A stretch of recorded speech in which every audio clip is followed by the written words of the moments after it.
So Blake Tanner, we're fighting the podcast Illuminati. We're fighting the baddest of the bad. And we're talking about people who they talk about negativity. They do news shows where they discuss the bad things in the world. I think this week, we need to spread a little positivity. No bad news, no politics, just positivity, just talking about things we love. Oh, so we're going to do another D&D episode. And Emily's right here. No. Yeah, I figured we could just do it. I don't think I've ever seen this. Like a show and tell podcast where we just talk about things we love. It's never been done before. No, Scotty, as a matter of fact, that sounds wonderful. It's a very rad well, it's rad-ish. It's not very rad, but it's a rad-ish concept. Oh, this bit didn't sound contrived at all.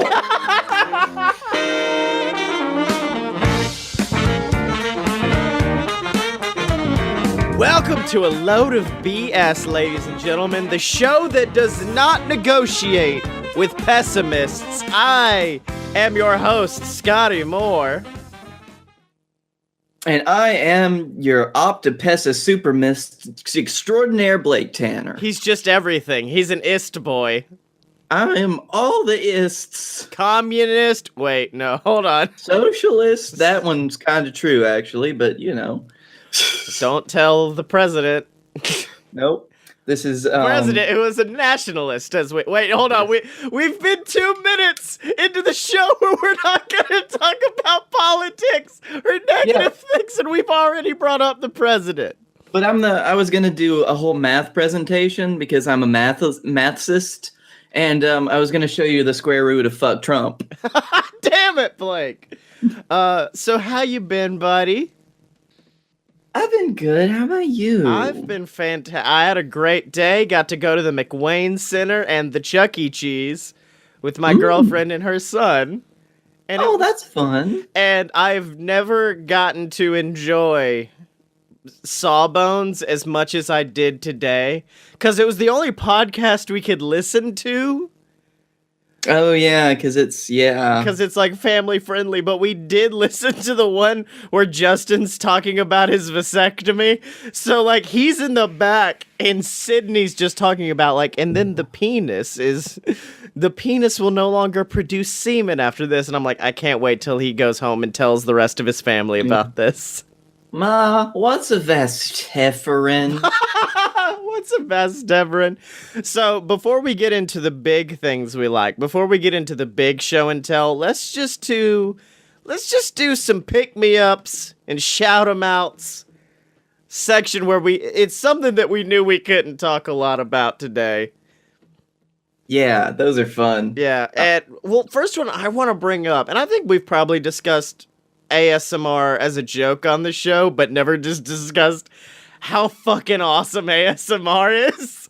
Oh yeah, I've fallen asleep to ASMR a lot. Like, it's a legit thing. There's a reason we joke about it. My favorite ASMR story involving us was the first time I think I ever showed you ASMR, because it's a weird thing to share between friends. It is, and I knew about it beforehand. There were just some aspects of it that was like, okay, I can actually get into this. And I remember the video. It was a cranial nerve exam by a lovely lady who's no longer on the internet named ASMR Orette.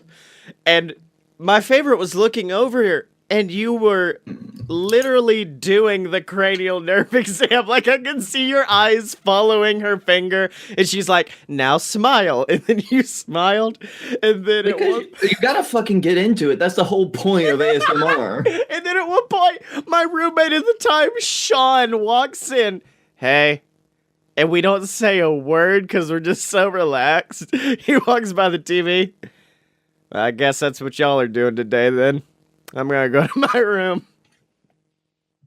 That sounds about par for the course for Sean. I went to high school with him. Yeah, but the reason I bring up ASMR is because of a great fundraiser that one of my favorite ASMR artists, Jelly Bean Green, is doing.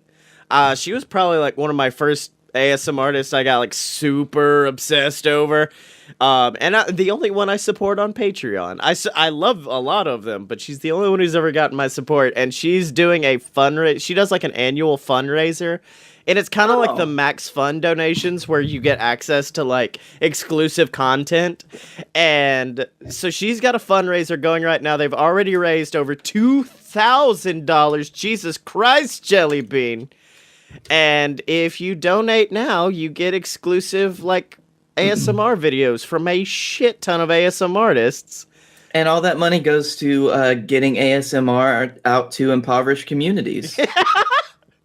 Damn it, now I actually have to figure out what they're donating to, Blake. I'm surprised you didn't have that in the chamber. Normally people will say what their fundraiser is for. It's on here. It's just so far away from me. It is, they're raising funds for the nonprofit interview series, Special Books by Special Kids. And if you donate, you get an exclusive link to donors-only YouTube playlist of ASMR videos, and you can find the CrowdRise campaign at crowdrise.com/jellybean. It's going to be the first campaign you see underneath her name there. So that's one of my pick-me-ups this week. Cool. Is a lovely campaign. Do you want to know what mine is? Yes. Fucking nerds. I'm talking about, of course, the wonderful candy. Yeah. Now by Nestle, it used to be as featured as one of the OG Willy Wonka brands when they did Willy Wonka candy. Well, no, the reason why I'm laughing because you bring that up is the fact that I taught Emily's son how to read the word nerds earlier today, and it was weird being like, nerds. And then teaching him how to read out nerds. So that's why I was like, oh shit, okay. That does sound like a loaded... Anyway, the best thing that I think about nerds that I've kind of grown up with is the fact that my favorite flavor is the strawberry flavored nerds. I don't like strawberry flavored anything. Yeah. These bad boys, though, they are tangy, they are sweet, and the fun size nerds, they are the perfect size to just open up and down it like a shot of nerds. You do. You just take a shot of them. And they've got a real, like...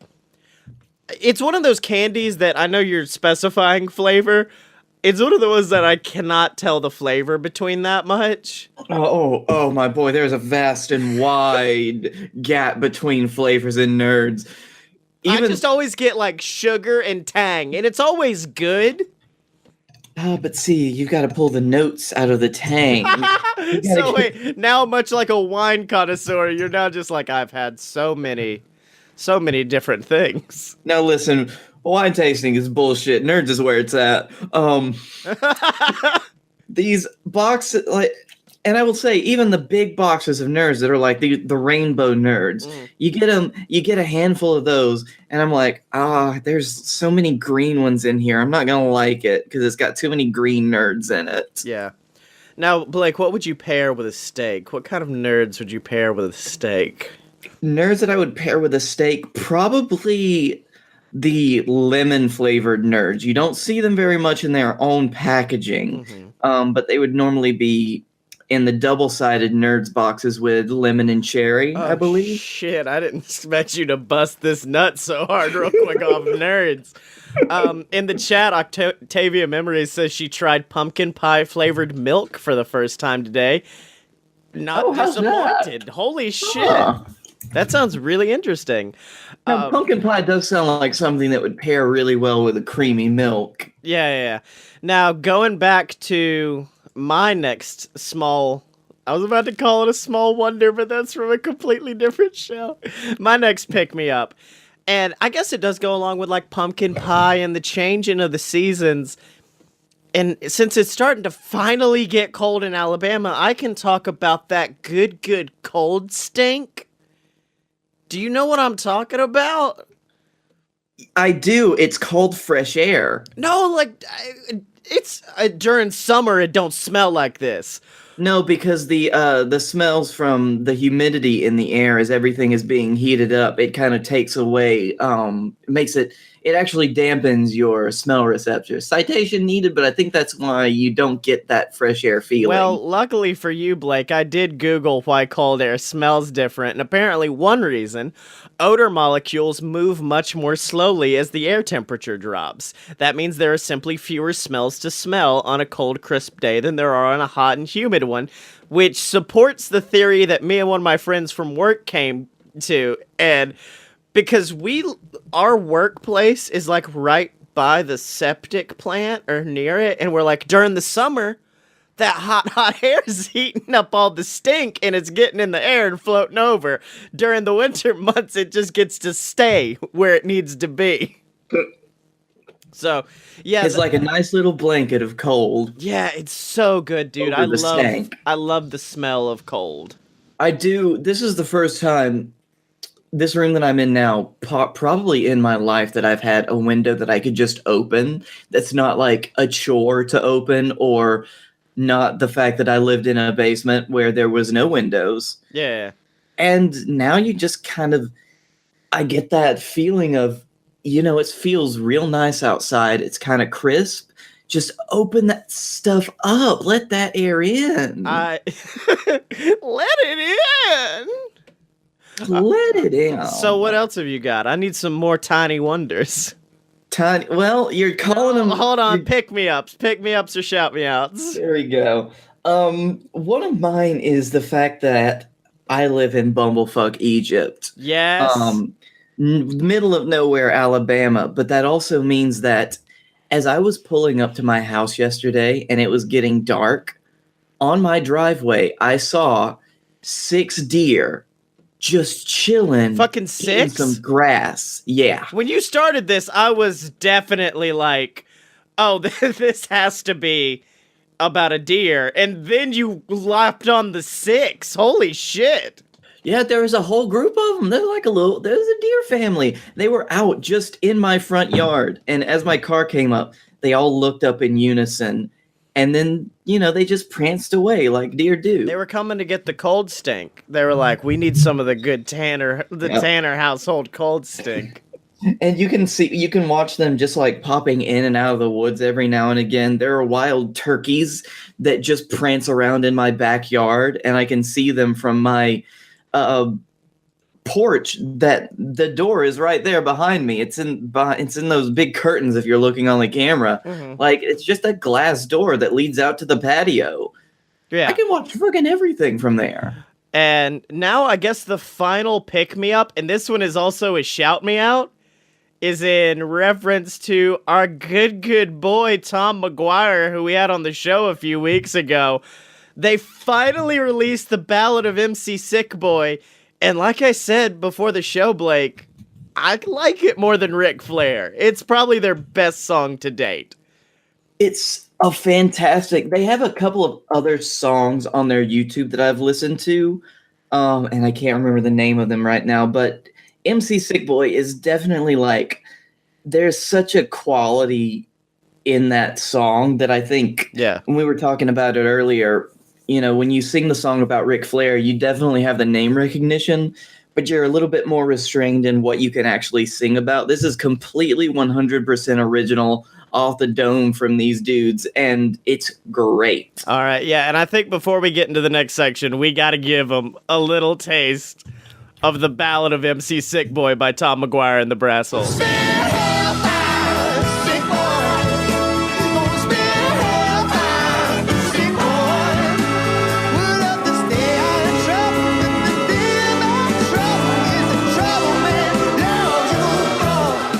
All right, Blake, do you want to go first in the good positive show and tell, or do you want me to go first? Well, you know what my first thing is. Which one would you think would fit better? I'll let you go first. First. My first thing is the wonderful video game known as Stardew Valley. I knew it. Because I've been playing this game a lot recently. Whenever this time of year rolls around, like late October, early November, I was about to say it does feel like a seasonal game.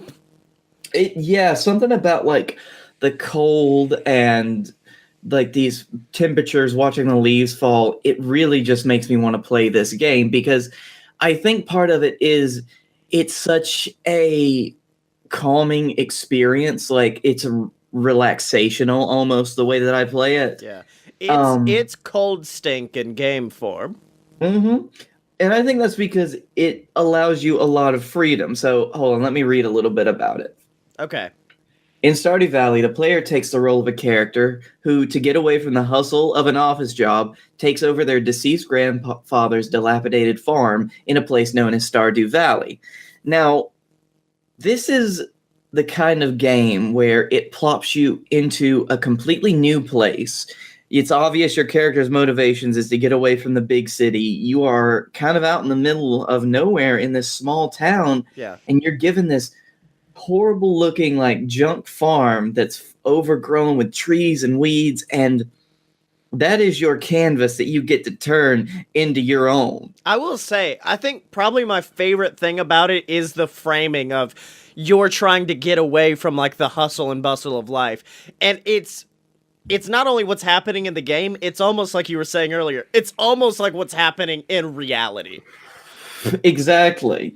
Because I think what this game offers you is a lot of freedom. So it was designed and developed everything from the animations, the art, even the music by this one man, Eric Barone? I don't know how to say his last name. Ray Barone. But Everybody loves him. his Twitter handle and his online screen name is Concerned Ape. And that's what I'm going to call him. Okay. Good old Concerned Ape. But it's essentially a simulation game that's inspired by an older series of games called Harvest Moon. Oh, And yeah. in the Harvest Moon games, it's basically the same thing that we talked about. You have a farm, and you can either grow crops on that farm, you can herd animals, you can have a barn, a chicken coop. You get to know the people in town, you spark up relationships and friendships. You see how those develop across the years, and as those friendships grow, you even have the opportunity to marry or date some of the town members. And all of these things you can do in Stardew Valley, but you're not bound by any time frame. Like the years and the seasons go by, and you can do as much or as little as you want on your own schedule. So there are some bits where, you can do farming as your whole thing, or you could say, fuck that, I want to make wine for the rest of my days. Whoa. Did not know you could make wine in this game, my boy. Oh, yeah, you get a keg. Certain fruits make wine, hops make beer, honey makes mead. There is an exploration like in combat style, or almost like mini game within a game that you can play in the mines. Oh, yeah. So there's this series of mines, and you get from the top floor to the bottom, and there are monsters and stuff that you have to fight, and you have to upgrade your weapons and stuff. So if you like that kind of game, you can do that. You can fish, you can that's forage. That's what I was going to bring up, is the fact that you called it a mini game within a game. That was the game for me, was going through the mines, because I haven't played it a lot, because the only way I was able to play it was through Steam Share and stealing it from you. I remember that. And I remember playing it one night on stream and the only person there was Miss Jenny Side, one of our lovely patrons, and she guided me till like 5 in the fucking morning on a quest, because for those of you who don't know, my lovely girlfriend is named Emily and has bright blue hair. I look in the game. Oh, look! There's a character named Emily that works in the tavern, yes, with bright blue hair. I must marry her. So I stayed up till 5 in the morning, going through the mines, trying to find the perfect, like, gemstones to give her to up the hearts, until we finally got married at, like, 6 a.m. And that's all the game. It's really a game that you make the game for yourself. Like, if you want to build the best farm, that can be what you want. If you want, like me, to marry a certain character, that's your game. But the game changes from day to day. It does. And I think that is why it's been such a well-received game. I was looking up some metrics. Within 2 months of its original release, a couple years ago, it had sold over 1 million copies. Yeah. It released on the Switch in October of last year, which was the same year that the Switch was released. And by the end of the year, it was the most downloaded game on the Switch. Yeah, it's a fantastic game. Like, I love it to death. And like you said, building and planning things, you can do so much of that. Your house, you can plan all the furniture, you can buy furniture, you can move it around like it's nothing. You can put windows in and take them out on the fly. Like, there's this... One of the first memories that I have of this game is walking around the inside of my house, going up to the window and seeing like the icon change. And I thought, oh, can I look out the window? Is he going to like have a pop up to say what the weather looks like? And no, he just grabbed the window off the wall. He just ripped the window away. And online there are pages and pages and pages of people who have posted the full XML file of what their farms look like and hours of just designing the perfect layout for their farms. It is such a game that, like, it scratches a lot of the itches that Minecraft did early on in the ways that you can design and build things, or like a Harvest Moon or a Animal Crossing. Animal Crossing, that's it. Thank you. And I love it. Yeah. I was gonna say, the reason why I love Stardew Valley so much is the fact that if you're a gamer like you, it's almost like a GTA, which is a weird game to compare it to. But with GTA, it's a matter of if you're a story-driven player, you can play through a very enthralling story in GTA. And there's a very enthralling, like, a bunch of stories and quests and Stardew that you can go through. But if you're an explorer sandbox kind of guy, it also scratches that itch as well. It, like you said, no matter what you want going into it, it will give you something. You just have to search for it.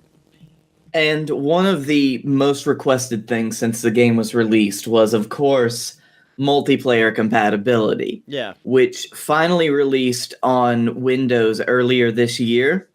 So you can now run your own servers with your friends, and you all have this farm that you get to just play on together. And like, multiplayer is one of the biggest frontiers for this game, because now you can do it with other people. Oh yeah. All right, now let's get into my thing for this first little segment. And it's hard to... I'm going to preface this with, it's hard for me to get into television shows, and I've talked about this on Fun Fiction a lot. It's hard for me to get into television shows unless there's a purpose. That's the whole reason the show Fun Fiction was created, was so I was able to go out and watch season 2 of Stranger Things and not feel like I'm wasting my time. To watch the full Harry Potter series and not feel like I'm wasting my time. And other than Gordon Ramsay's Kitchen Nightmares, which is a completely separate thing that I honestly could do a whole podcast about Kitchen Nightmares at this point. Lord. I found a show, because I was going to do Gravity Falls, because I love Gravity Falls, but we already done a Fun Fiction. It didn't feel right. I needed something new. I needed something fresh. And then Thursday, me and Emily were hanging out. She was watching iZombie or something like that. And she goes, yeah, you can change it. I go, okay. And I just scrolled down until I found The Curious Creations of Christine McConnell. Interesting. And I binged it's only 6 episodes, so it's not hard to binge. I binged the whole show in one day. Like, we were supposed to, like, go out and do things, and I was like, no, you stay here. We're about to watch it. Because it appeals to, and I hate to play the 90s kid card, but it feels very much like a 90s show, because there's, like, puppets and a lot of weird stuff, but they've kind of brought it into the 2000s with this darkness. So essentially what the show is, it's hard to explain, which is probably why I like it so much. But it takes you into the home of Christine McConnell, who in the show owns like this kind of refuge for monsters and creatures.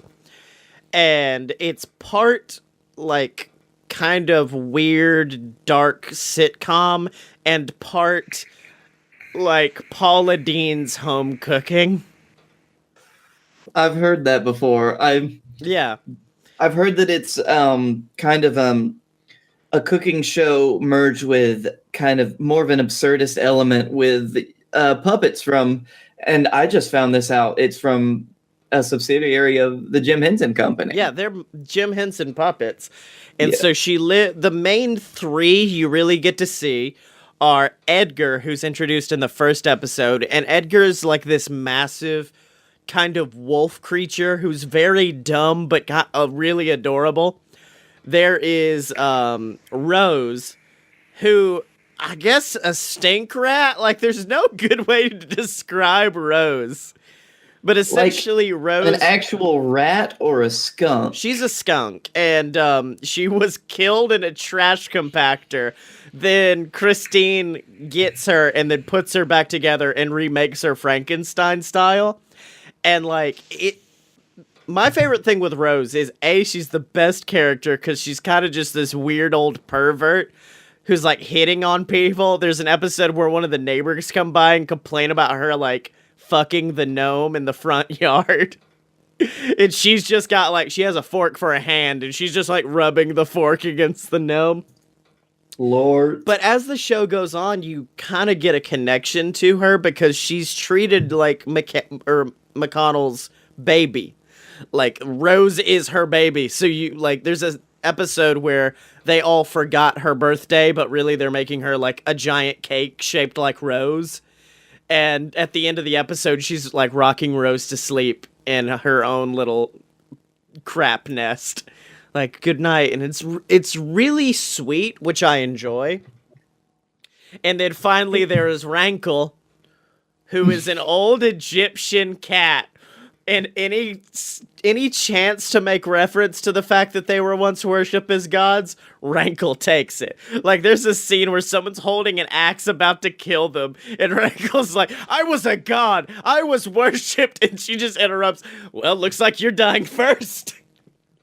I've never actually seen any of the puppets from this show, and I'm looking at them, and it is buck wild. Oh, they're fantastic, my boy. And none of them, they didn't try, because I feel like, as we saw in Super Babies 2 Baby Genius, or Baby Geniuses 2 Super Babies, when you try too hard to match up a mouth to words, it gets weird and creepy. Mm-hmm. And in this show, they literally do the classic up and down, like, puppet motion. And at first, it's kind of odd, because it's like 2018, so you feel like they should have done better. But no, this is what needed to be done. Yeah, I think that, and that's a classic, like, Henson Company thing. Yeah. They haven't deviated from that style, because I think that trying too hard to make it look better actually makes it look worse in a lot of these cases. But the show reminded me a lot of, I know I've talked on the show about Aurelio Voltaire, one of my favorite artists, musicians. He did a series on YouTube called Gothic Homemaking, which is kind of like this dark, demented look into homemaking. So he's like, I'm painting my walls this lavender and then putting black highlights everywhere, and it looks amazingly gothic. But when you throw that much goth at something, it starts to take away. It starts to look, pardon like the joke, it looks all black. Like there's no definition to it. And my favorite thing about this is the fact that Christine plays like this perfect, who's the old school cooking lady? I can't remember off the top of my head. Like a Paula Deen no, Julia Child.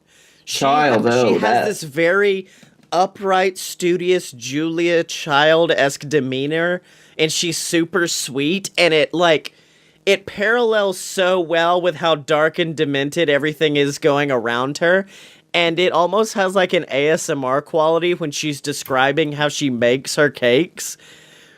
Like she'll be describing like making a bone that she's just like, and then you want to put pockmarks in it because if you look at an actual bone up close, you'll see there are these little divots in it, and we're gonna add something like right here to make sure it looks really like grotesque. And I'm like, yes, this is perfect. Like it felt tailor-made for me. I think there's something to be said about, and I think this is making.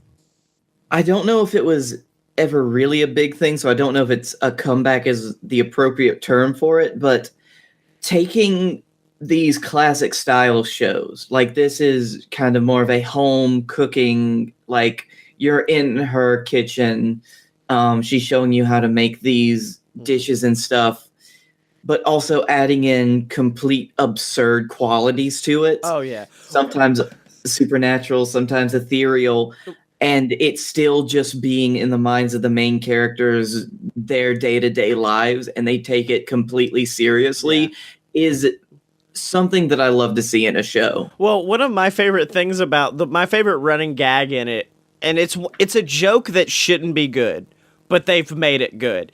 And it's the cliche of like she turns to the camera and is like, Christmas time is a great time to start making presents for friends.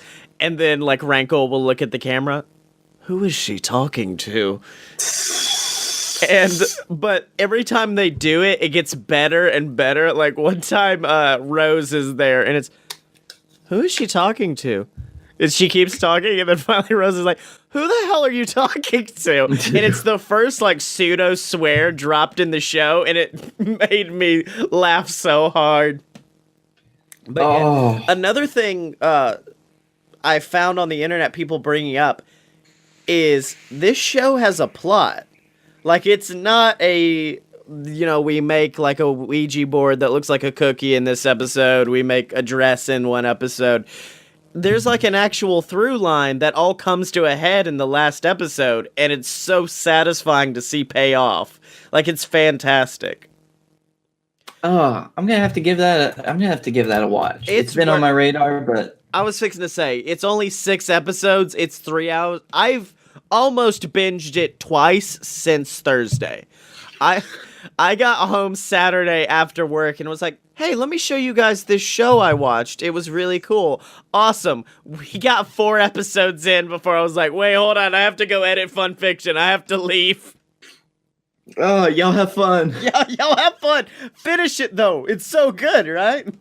Oh. But yeah, it was like a callback to those old school 90s, like Jim Henson puppet teaching shows. Like, almost like a Beakman's World, but even better. Like, it's so fantastic.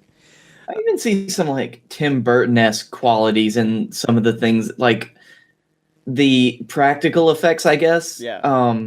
That's what it was remind me. You could tell me, like, you could show me the first couple of episodes of this show after watching Beetlejuice, and I'd be like, yeah, these are the same thing. All right. Now, Blake, before we discuss our last things, would you like to go beg for money? Yes, money, please.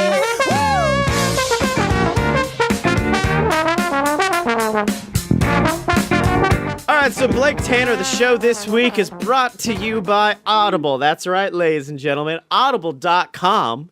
Blake, it's a website. It's a website? It sounds like it's an Audible.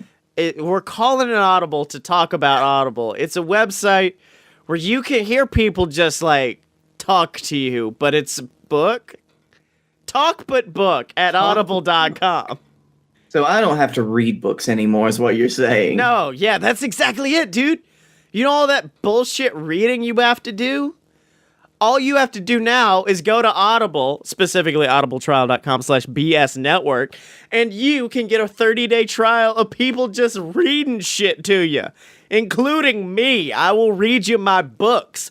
Queasel Corp Risen, and I just got the email the other day. BS versus the Gods is available on the website, and you can listen to it for free. So all you people out there who are like, well, we can't afford merch, we can't afford to pay the Patreon, this is free to you, It supports us. You get a free audiobook. So why you waiting? Just go to audibletrial.com/BS network and get you a free 30-day trial, ladies and gentlemen. Now, Blake, if people did want to support us, though, is there somewhere that they could do that? You mean in a more monetary sense, like on a monthly recurring basis, maybe? Yes. I think that they should go to patreon.com/a-load-of-BS. Patreon.com. That is What's that? Patreon. It is a place where you can become a patron of stuff that you like and stuff that you want to support. So you can sign up for patreon.com. You can go to our BS Network page and you can follow us. You can become a patron. It could be as little as just donating $1 a month. To set it up, it's just an automatic donation. Mm-hmm. And if you do that, $1 or more, what does that get them? Well, I believe $1 or more gets you access to our exclusive BS Discord, where you can hang out, we chat all the time, we talk. But if they donate more, like say me like $5, what about like $3.50? And the $3.50 get them. I want to set up a $3.50 one so bad. Oh, the Loch Ness Monster exclusive. Oh. Anyways, now what's $5 though? Oh man, $5. That I don't even know. You're on the website and I can see you. You're scrolling. Scotty, this says that you get entered into the quarterly BS raffle. What is that? That's something we're gonna start up now, which is we're gonna have a raffle and we're gonna start giving away awesome stuff. The first one's gonna be in December, I think, and we're gonna be giving out a free BS t-shirt to one of our patrons. And then, of course, if you donate any amount, Blake, you get shouted out on the show every single week, like the Patreon Saint Deborah Moore, Scott Moore, like Miss Jenny Side. Or if you don't want to get shouted out here, you can choose the show of your choice. Fight Boys Fun Fiction. We all love to shout you out over there on patreon.com/loadofbs. But and I do hope, by the way, that I can say this right now in that this will hopefully only be a limited thing for us. Because if we get more people donating, that's going to be a lot of names every week. No, I'm going to turn it into a freestyle rap every single week. Oh boy, you're going to get a Poke Rap Patreon. Yep. And then, of course, I had a slip of the tongue there talking about merch.aloadofpurebs.com, but that's a website where you can get merchandise for all your favorite shows. We got BS merch. Wait, hold on. Wait, Blake, I'm on the website right now, and did you log into the website or something while I was gone? No, I haven't. I was just getting my next thing to show off for the website, or that I bought from the website. Why? What's going on? It looks like the podcast Illuminati have put up a fucking shirt on our website. It says, join the podcast. Blake, what the fuck? Okay, here's the important question. Are we still getting paid for that shirt? Wait, hold on, No, we actually are. We are getting paid for it, so that's going to be good. Oh, okay, that's fine. I guess if you're a horrible person, buy a Podcast Illuminati shirt. But if you're a good person who likes to drink, get the official BS Network boozy sippy cup that Blake Tanner's holding right now. It's so good. It's like a big, insulated wine glass. You could use it as a tumbler. You can put whatever you want in it. It doesn't have to be booze. I could put Dr. Pepper in it, but still, it's just But still, I'm going to put booze in it. I'm going to put it in with the Dr. Pepper, you know what I'm saying? Yeah, but that's all available to you at merch.aloadofpurebs.com. Okay, Blake, we're in the home stretch, as it were. Let's bring it home with some good shit. What have you brought for segment 2? Oh, no. Scotty. I doubt. Hold on. Why are you? What? Because you know what? We've talked about one of my favorite games in life. I've talked about one of the most inspiring and beautiful pieces of music I've ever listened to. Yeah, but hold on, the way you're pitching this, I was just like, bring us home with something positive, and then you start laughing. I'm like, is Blake's second thing murder? He's No. just like, I love killing things. It's great because my third thing is summed up by the age-old adage, once you pop, you can't stop, bad boy. It's Pringles. Yeah, baby, Pringles! These chips, my boy. Oh, Pringles are something that they have been with me since as long as I can remember. One of my earliest rememberies. It's getting late, y'all. One of my earliest memories of having Pringles is at my grandmother's house, and she would always have Cheezums flavored Pringles, and those are the snacks that I could eat the whole fucking tube. Were you a duck person? Were you one of the people who A duck boy. I was a duck boy. Oh yeah, what? Salty Frank asks, have we seen Yes, the extra I have. They make extra long cans of Pringles? Your extra long Pringles. Okay. Pringles was founded in around the late 1950s. It wasn't founded. It was a Procter and Gamble idea. So they assigned a task to chemist Frederick Bauer to create a new kind of potato chip. Yeah. That addressed consumer complaints about broken, greasy, and stale chips, as well as chip bags. So they decided to put them in a fucking can. Bauer, this chemist, helped with, he said in an interview, he can't remember the dude's name, but they created the formula for what they call the potato flour that Pringles are made from. I was figuring to say, because Pringles are not technically potato chips. They're reconstituted potato shit. We will get into that later, my boy. Oh, is there did Congress take session and be like, on Someone this day, did. we declare Pringles to be potato chips. Don't get ahead of me now. So what they did was they created this new way of building chips. They would mix this potato flour up, as they called it, lay it out super thin on a huge sheet on a conveyor belt, have a special device in the shape of what is known as a hyperbolic paraboloid, cut the chips out, cook them with a particular curve, and then put them into these specially designed tubes. Hold on. Whoa, hold on. I'm gonna take umbrage with the phrase specially designed tubes, cause it's a fucking tube. There's not much special about it. This was the late 50s. Tubes were all the rage. No, they were a new thing at that point. They were undiscovered country. There's a report that they used supercomputers at the time, which is probably less processing power than my vape. Still, the most buck wild thing I've ever heard is the fact that Pringles were made with supercomputers. And they developed the perfect shape for these little chip boys. Now, Salty Frank asks, the fact that they are built in a hyperbolic time chamber, are Pringles basically Goku? They are the Goku of chips, yes. Yes! There are several... They trained under 500 times Earth gravity. To make the perfect snack for you.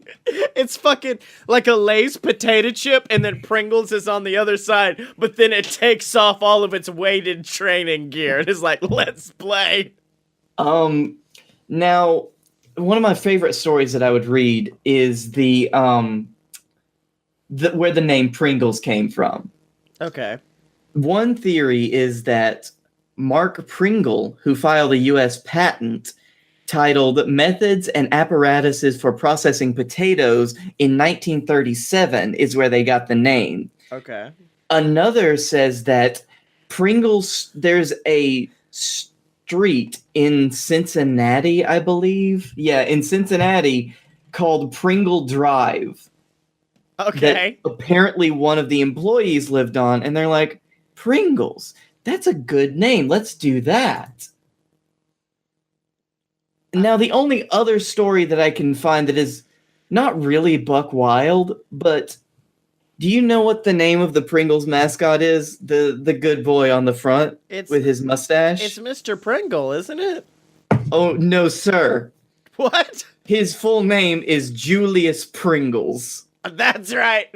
Oh, and his cousin, Orange Julius Pringles, owns a juice stand in the mall. Oh. Now, here we get into... Originally, they were known as Pringles Newfangled Potato Chips. But other snack manufacturers at the time, they were like, nuh-uh, this ain't a potato chip. This does not meet the designs and definitions of a potato chip. At the time, in 1975, they ruled that Pringles could only use the word chip in their production names within the following phrases: potato chips made from dried potatoes.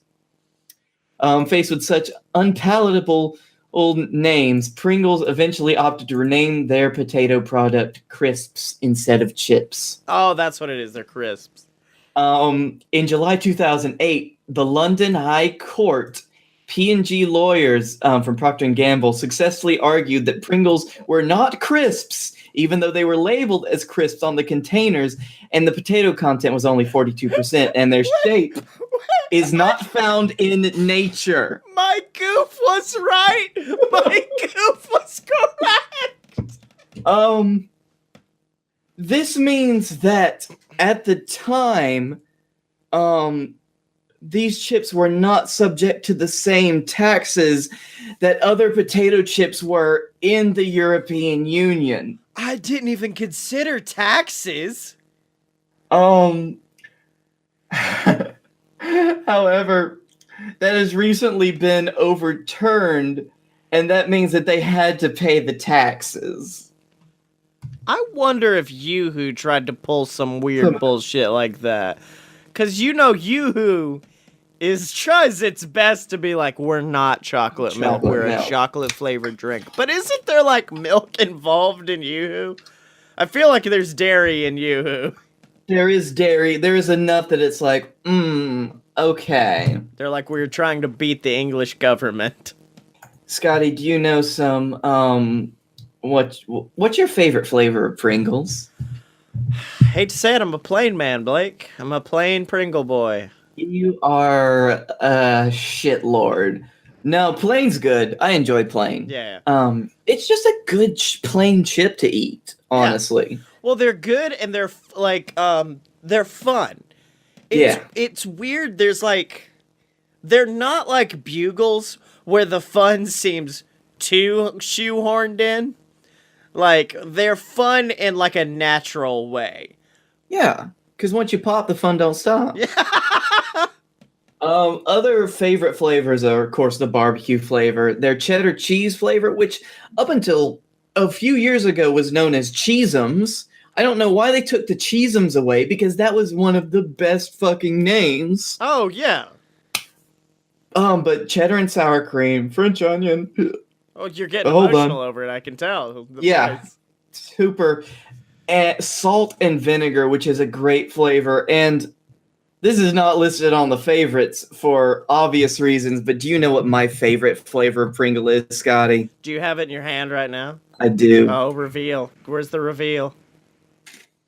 Pizza! Pizza! Cheese!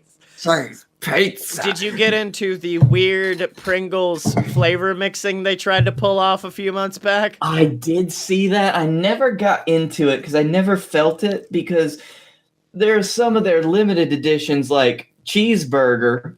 Yeah. Chili con queso and chili y limon. And stuffed baked potato, which Salty Frank asks, why is that even a flavor? Screamin' dill pickle. There we go. Yeah. And their most recent foray, tortilla Pringles. Now that actually sounds really fucking good. That come in original flavor, nacho cheese, Southwestern ranch, zesty salsa, and a black bean flavored. I have eaten the zesty salsa, and it is one of the best tortilla chip experiences I've had in my life. That's good. I need to try one of those. Do you have any like food, like snacks like a Pringle that you ate as a kid that got discontinued? Because this whole conversation, like talking about the Cheez-Ums not existing anymore, is making me remember Twigs. Did you ever have Twigs? I do remember Twigs. Twigs were fucking they were like a cheesy sesame stick, and they don't exist anymore, and it makes me really sad. I know they still technically exist, but I think they're only sold in Canada and in extreme northern states. But what were they called? Dunkers? Dunkums? Oh, Dunkaroos. Dunkaroos. Dunkaroos were fucking bomb. I'm surprised that there's not been like an internet upheaval to get Dunkaroos back yet. We managed to bring back the Beefy Crunch burrito to Taco Bell, but we haven't got Dunkaroos back. Internet, up your fucking game. I'm just saying. Let's get us some Dunkaroos up here so I can eat them with my Pringles and be a kid again. Yeah. Scotty, do you want to know what some other great Pringles flavors are? Now I feel like you're just going to start making shit up. You're like, glue, Canadian horseradish. What, you don't like tiger prawn and crushed garlic? You're not fucking... Are you fucking with me right now? Nope. Do you like spicy Cajun? That could be anything. No. Spicy chicken? Ooh. Ooh. The Cajun. Fuck spicy chicken. Chicken. What about shrimp flavored? Nope. I was with you on all of them until you said shrimp potato chips. Oh, are you sure you don't want some seaweed flavored Pringles? That was definitely in Japan. Yep. And what about soft-shelled crab? Oh, you're the fucking worst. This started off as a show about positivity, and then you bring up crab Pringles. There's a flavor that's just called Rock the Floor. I would prefer if it was Rock the Vote. Here's your Rock the Vote prank. Aw, damn it. This episode's coming out after the votes happen. But you better have fucking voted this Tuesday, everybody. Yeah. Philly cheesesteak prawn cocktail. I thought that was all one thing you were talking about, and I got real scared. They have an onion blossom flavor of Pringles. I can only assume that this is Australian. A bloomin' onion fucking Pringle? There's one called Old American Circus Funky Mustard. Oh my god, the picture! Okay, before you keep fucking going on with your Pringles tasting, let's move on to my thing. Hold on, I need to send you funky mustard. I gotta show you the funky mustard. It's a fire can. Let me see the Oh my god, they're terrible. Is that a miniature can or a very wide can of Pringles? It's a tiny can. I have one last quick thing to say. The man that I mentioned earlier, Frederick Bauer, who basically dreamed up and was the man who created Pringles from the idea that Procter & Gamble wanted, he passed away in 2008. Rest in peace. 10-year anniversary. And some of his ashes were buried in a Pringles can. I was afraid you were gonna say, like, his ashes were put into some Pringles that one lucky fan got to consume. My favorite flavor of Pringles, dead guy. Is Bauer. Bauer flavored No, he brought this up to his son, like, 30 years before he died, and he said, hey, you're gonna need to bury me in a Pringles can. No, wait. That's a good joke, Dad. Yeah. No, I'm serious, boy. You said only part of him was in a Pringles can. Well, he was cremated, and about half of his ashes were put in a Pringles can, and half of his ashes were left with his family. No. Here's what I want instead. He wasn't cremated. He was buried with his hand tucked inside a Pringles can. That's how he died. He couldn't get his hands out. He's in a continual state of the fun not stopping. Of trying to get the last chip. That last chip. All right, let's move on to my thing. And my thing is something that's not gonna work well with Pringles. And it's the concept of aging. And I don't mean aging as a person, although that can work as well. I'm talking about aging like a whiskey or aging wine, where like... My boy, have you never had fine-aged Pringles? in an oak cask.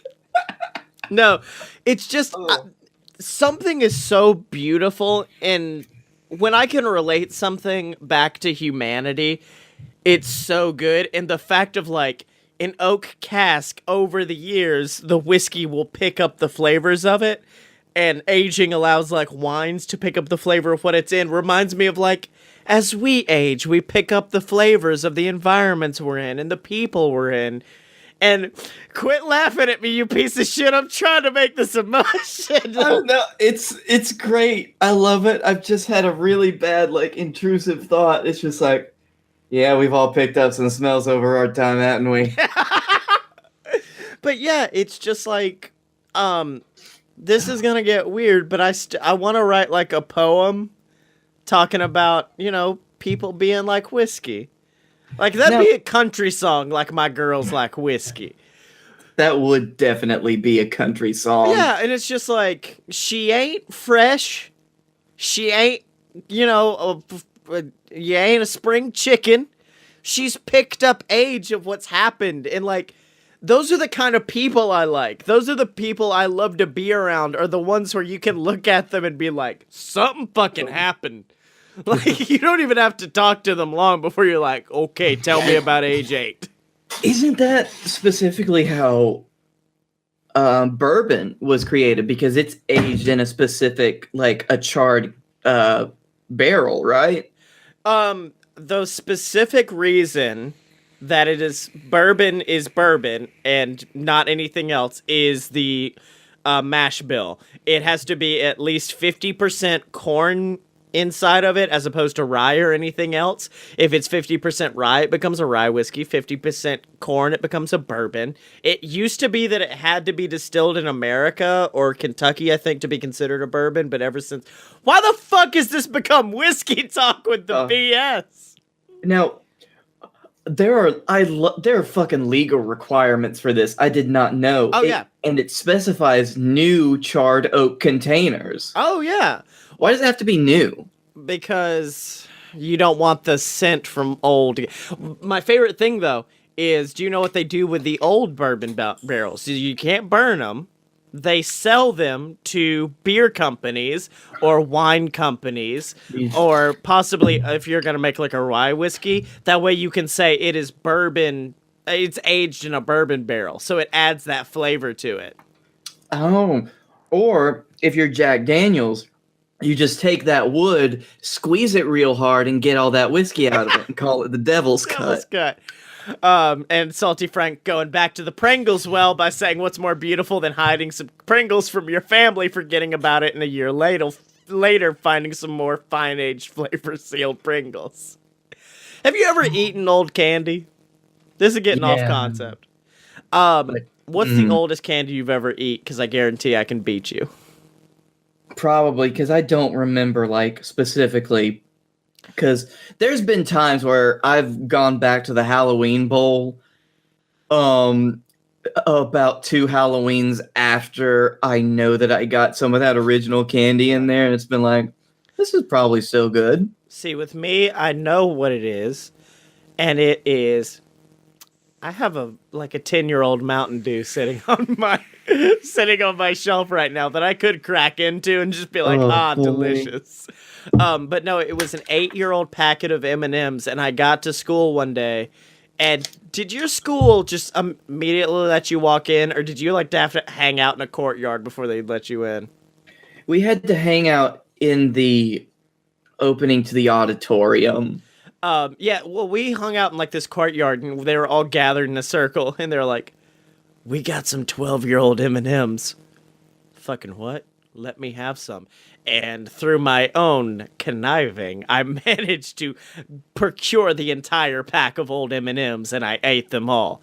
Holy shit, Salty Frank ate candy that was 14 years old when he was 12. He ate candy older than him. That's boss as fuck. That's fucking nice. Now, did these M&Ms that you had, did they suffer from the common, like, old M&M problem where they just turn into dust? Yes, they were dust. Thank you very much. They were pure dust. Blake, should I try my barrel-aged Mountain Dew? Please. Yes. Okay. I would also like to say that I learned that fact from Steve1998, who reviews Meals Ready to Eat on YouTube. Oh, yeah. Check out Steve1998. I'll be right back. Alright, sorry for the delay. I thought that would take a lot less time than it did until I realized that this is a Mountain Dew with a pry-off cap. Oh, boy, oh my god, it's a special edition. Oh, these are special edition Mountain Dews from, I think, 2009. This is a 9-year-old Mountain Dew. Those came out when we were in high school. Yeah. Also, I got some Pringles when I got my bottle opener, and for some reason, Mercy is on them. 'Cause why not? You gotta get that Overwatch hype. Yeah. Heroes never chew. What? I've spent the first half of this conversation just so sad that I don't have any whiskey with me right now. Oh yeah. Like that's basically why I did it. I was like, I just want whiskey. Cause all I have is rum. Alright. Time to pop the top. Oh, I heard the good old tss of an opening, but oh, nice hiss. a good hiss on this one, and it's dripping all over my leg. I now have 50 diseases. Nice. Okay, give it a smell test. Well, no, it's not even open yet. Give me a few more minutes, because this bottle opener leaves something to be desired. Oh, boy. There's gonna be some heavy edits on this episode, Blake. There we go. Okay, we've got it open. After too much work. Blake, while I'm doing my own little flavor test, would you mind Googling how actual old this is? Because I think it's 2009. Yeah. Because it was part of... I used to have 5 of these, but it's down to only 2 now. Because I left 3 of them in my fridge in college. Fair enough. Let's give Metal it a good... Mountain Dew. What's it smell? Oh, it's a... There's a little bit of that lemon lime, but... I don't know if it's because it's in a metal container and that's what I'm smelling, but...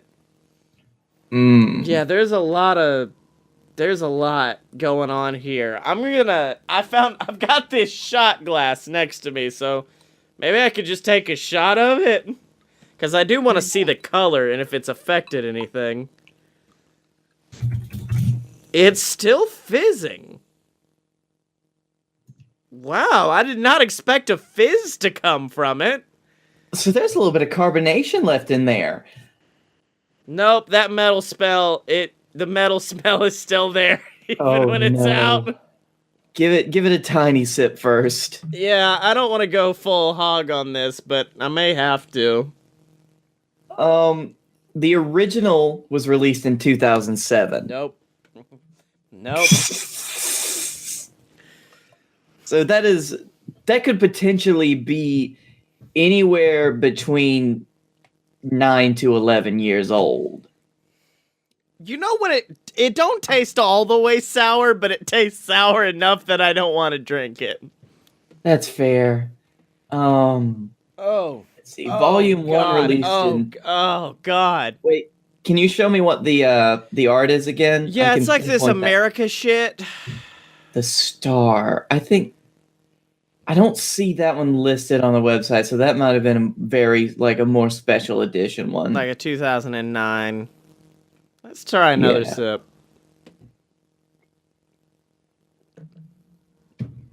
Oh, okay, yep, nope. Oh, nope, the second sip proved it. The second sip proved that it was bad. Oof. Oh, Oh. You right? You all right there, bud? Yep. I got. Oh. You want to keep talking about whiskey aging again? Well, no. Here's the thing.